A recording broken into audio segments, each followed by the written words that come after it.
میرے نبی کا فرمان ہے احسن الی من اساء الیک، جو تمہارے ساتھ برا کرے تم اس کے ساتھ بہت اچھا کرو، اچھا نہیں بہت اچھا کرو۔ اور اللہ نے قرآن میں فرمایا ادفع باللتی ہی احسن، جو برا معاملہ یا کسی قسم کی بھی کوئی تکلیف دہ چیز تمہیں کسی سے ملے تو اللہ کہتا ہے اس کے جواب میں سب سے اچھا معاملہ اس کے ساتھ کرو۔ تو اس کا نتیجہ کیا ہوگا کہ فَإِذَا الَّذِي بَيْنَكَ وَبَيْنَهُ عَدَاوَةٌ كَأَنَّهُ وَلِيٌّ حَمِيمٌ، جو تمہیں برا بھلا کہہ رہا ہے، جو تمہیں تنگ کر رہا ہے، جو تمہیں تکلیف دے رہا ہے، اگر تم اس کے ساتھ یہ کرو گے جو اللہ کہہ رہا ہے تو وہ تمہارا دوست بنے گا۔ حمیم کھولتے پانی کو کہتے ہیں، جیسے پانی کا کھولنا نظر آتا ہے ایسے ہی اس کی محبت تمہیں نظر آئے گی۔ یہ ہمارے نبی نے ساری زندگی کیا۔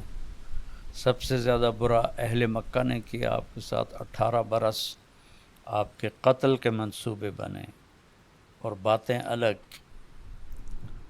انک لساحر مجنون، تو جادوگر بھی ہے پاگل بھی ہے۔ پاک نبی کو ایسی بات سننی پڑے تو کیا گزرتی ہوگی، پر اوپر سے مار دینے کی۔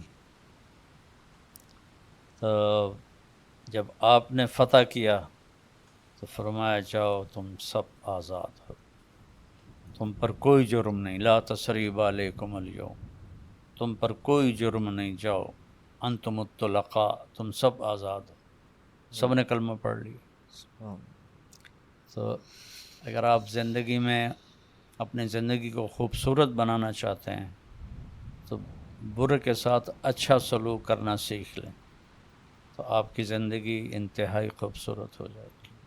سب سے پہلا علم ہے اللہ کو پہچان۔ جو اللہ کو نہیں جانتا، جو رسالت مآب کو نہیں جانتا، جو آخرت کو نہیں جانتا، یہ جانور کے سوا اور کچھ بھی نہیں۔ اے علم کے طالب علموں، پہلے جانو کہ اللہ کون ہے، پہلے سمجھو۔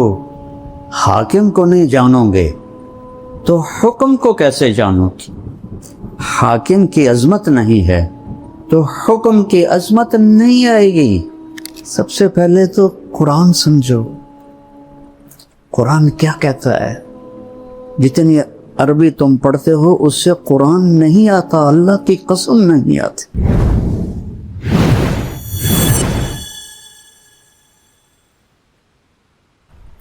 انسان علم وحی کے بغیر جانور ہے۔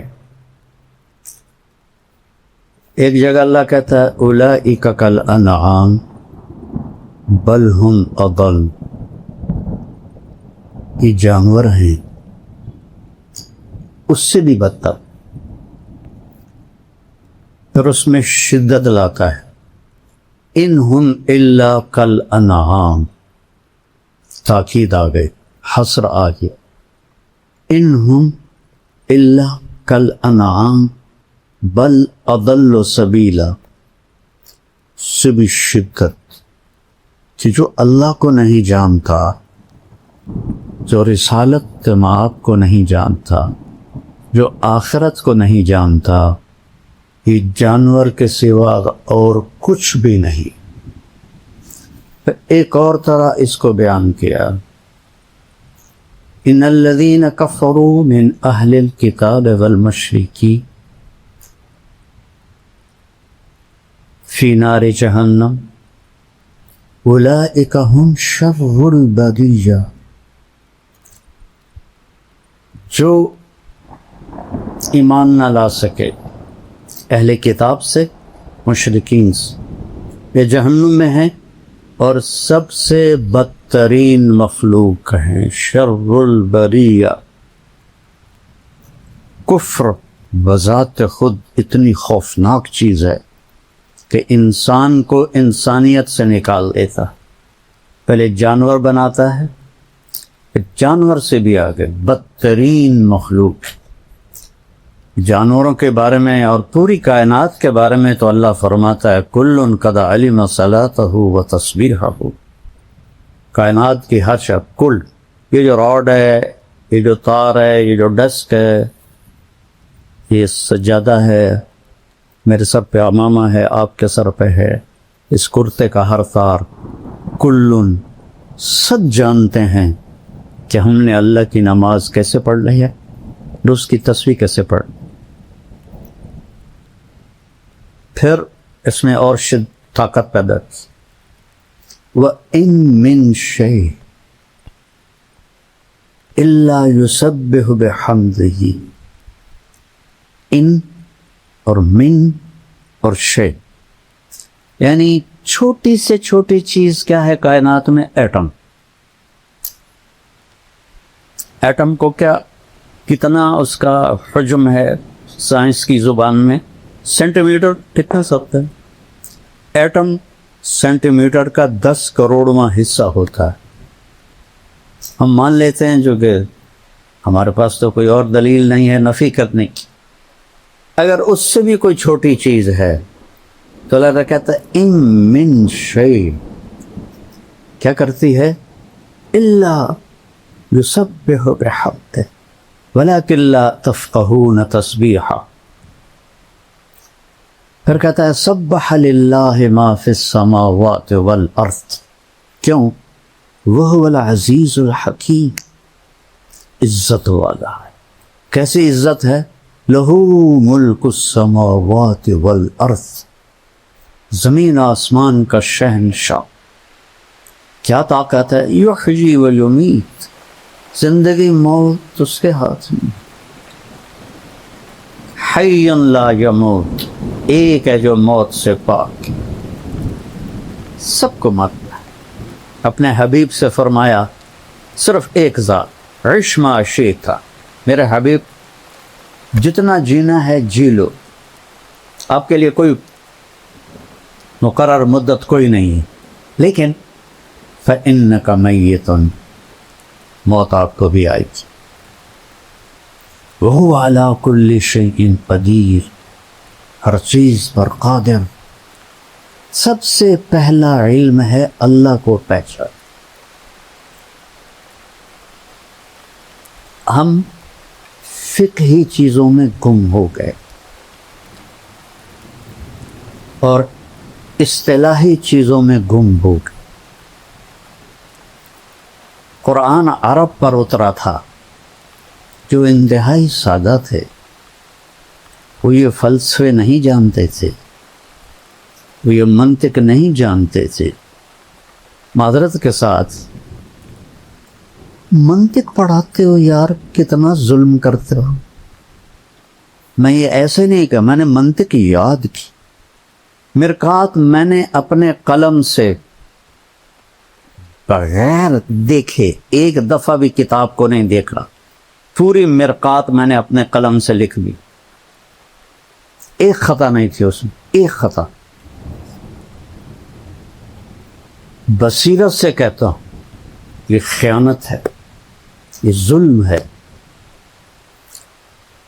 اور یہ جب کہتے ہیں علماء کے منطق کے بغیر تو قرآن سمجھ میں نہیں آتا. میرا چاہتا میں اپنا ہی سر پھوڑ لوں. قہر درویش برجان خیش، کہ جو منطق کو لایا تھا مامون الرشید، حافظ قرآن، حافظ الحدیث، اور بشر مریسی ترجمہ کروایا منطق کا. بشر مریسی بڑا منطقی تھا، اس کا ہم نشین تھا. اس کے منطقی دلائل سے متاثر ہو کر قرآن کو مخلوق بنا اور اس پر اتنا ظلم ڈھایا، واسق باللہ تک یہ عقیدہ چلتا رہا کفریہ. کتنے علماء قتل ہوئے. متوکل نے آ کے پھر اسے ختم کی. اگر منطق سے قرآن سمجھ میں آتا تو مامون تو دوسری صدی کا آدمی وہ کفر یا عقیدے کا قائل ہوتے.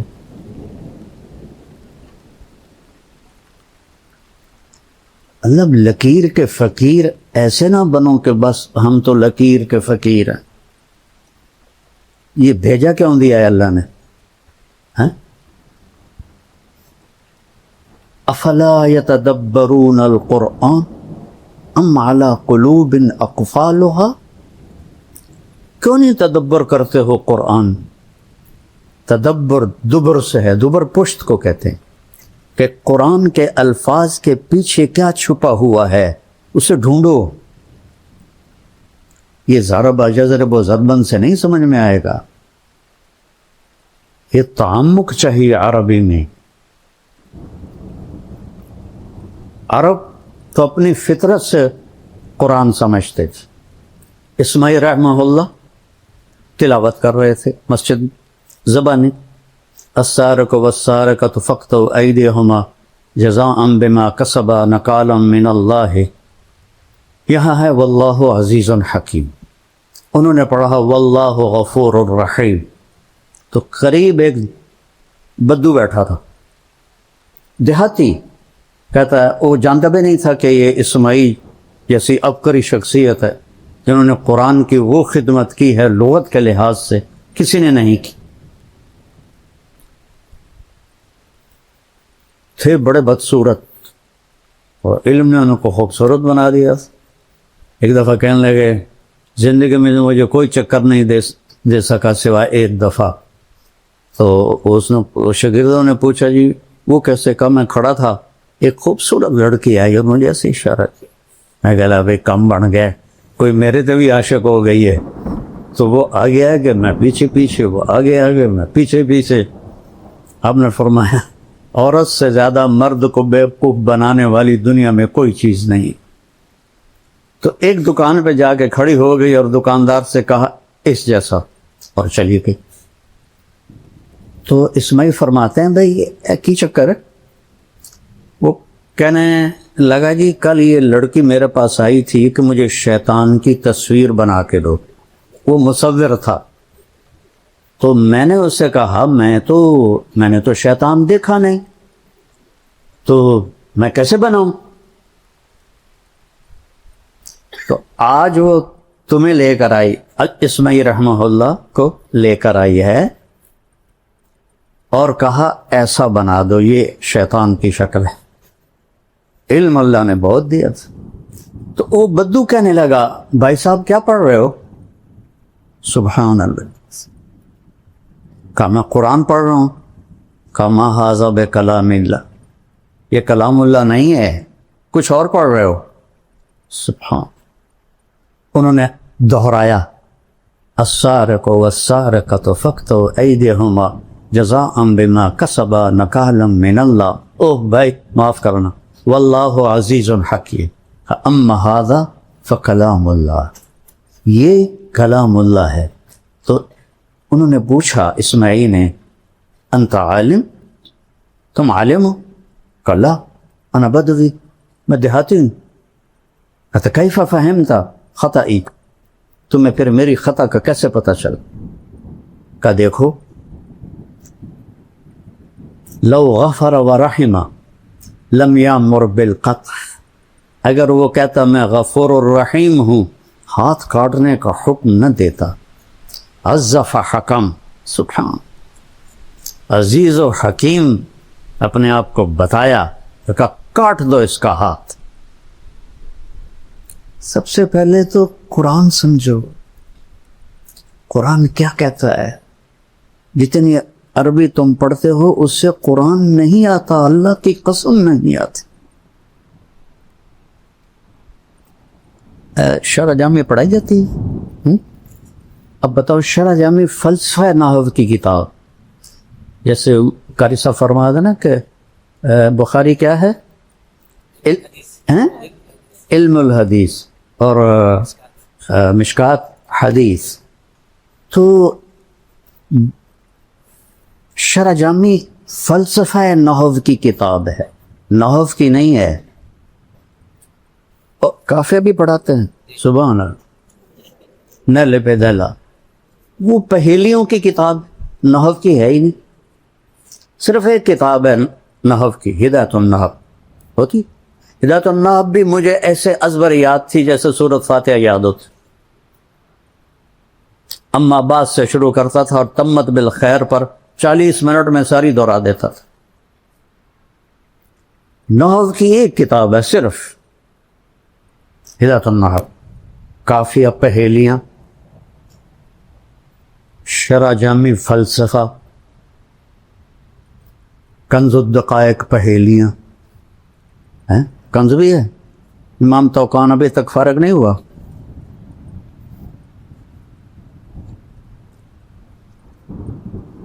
اس لیے میں نے یہ ساری کتابیں نکال، منطق تو پہلے ہی طلاق دے دی میں نے اس کو۔ تو یہ چونکہ میں نے کتابیں حفظ کی تھیں بچوں، آپ لوگ تکرار بھی نہیں کرتے ہو،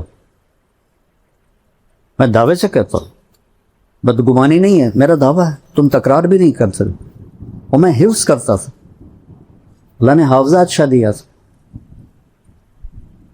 جب تک میں بیمار نہیں ہوا رائن، میں نے ہر کتاب یاد کی، تو میں بصیرت سے بول رہا ہوں۔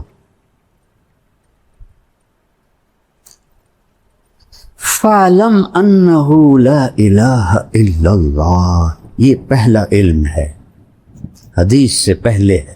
فا کیوں ہے، واو کیوں؟ واو ہونا چاہیے، وَعْلَمْ۔ فا کس لیے ہے؟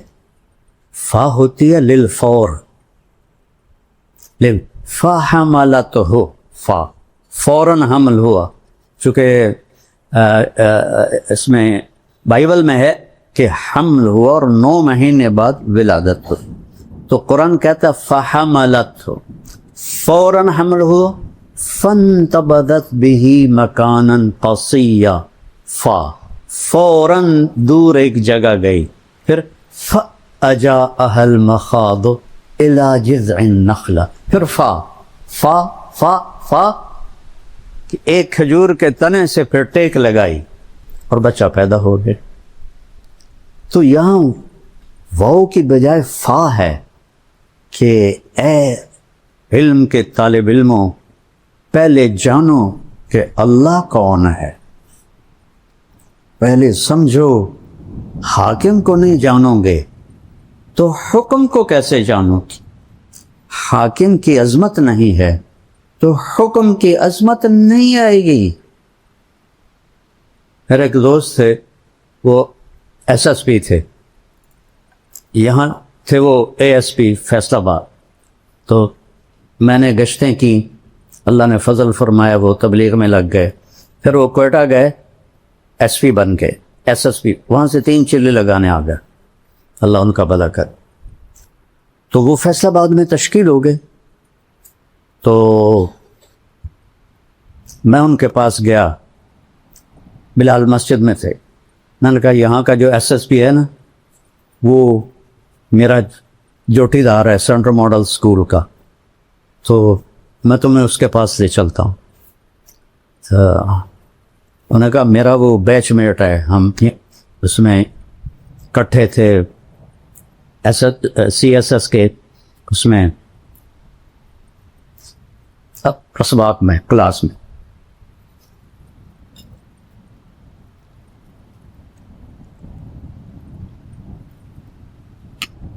ہم سیدھے گئے، آگے پولیس کا وہ ہے گیٹ، اور دوسرا گیٹ ہے وہ اوپر جا کر جیل روڈ سے پھر اندر جاؤ، اور جون کا مہینہ تھا۔ اب 2 صوفی صاحب آ گئے سپاہی کے سامنے، میری بھی داڑھی، اس کی بھی داڑھی، میری بھی ٹوپی، اس کی بھی ٹوپی۔ تو عبد الخالق نے کہا بھائی صاحب دروازہ تک کھول، وہ ایسے کھڑا تھا، کہنا اتوں آؤ، اسی کا پتہ سامنے بلا کھڑی ہے، کہنے کا بھائی گرمی بہت ہے، لمبا سفر ہو جائے گا، مہربانی کر دو، کھول دو۔ صوفی صاحب تو سنیا نہیں، چلو اتوں آؤ۔ اب یہ ایک منظر دیکھا آپ نے، اب دوسرا منظر دیکھو، جب حکم دینے والے کی عظمت کا پتہ چلا تو اب کیا تبدیلی آئی ہیں؟ تو وہ فیصلہ باز سے تبدیل ہو کے کوئٹہ گیا تھا، لہذا سب کو پتا تھا عبد الخالق، لیکن اب وہ داڑھی میں، وہ ٹوپی میں کوئی تصور نہیں. تو پھر آخر انہوں نے کہا بھائی میں Abdul Khaliq S S P. سر سر سر سر، اور اس کے ہاتھ کانپنے لگے. ایسے ایسے اس نے جیب میں ہاتھ ڈال کے چابی نکالی، کانپتے ہاتھوں سے اس نے تالا کھولا اور اندر ہم گئے. آگے سر پیچھے سر، آگے سر پیچھے سر. تو ظفر نام تھا میرے کلاس فیلو کا، جو وہ وہاں ایس ایس پی تھا اس وقت. میں کہ بھی آج ایک گل سمجھ آ گئی، جب تک حاکم دی قدر نہ ہوئے حکم دی قدر نہیں آ سکتی.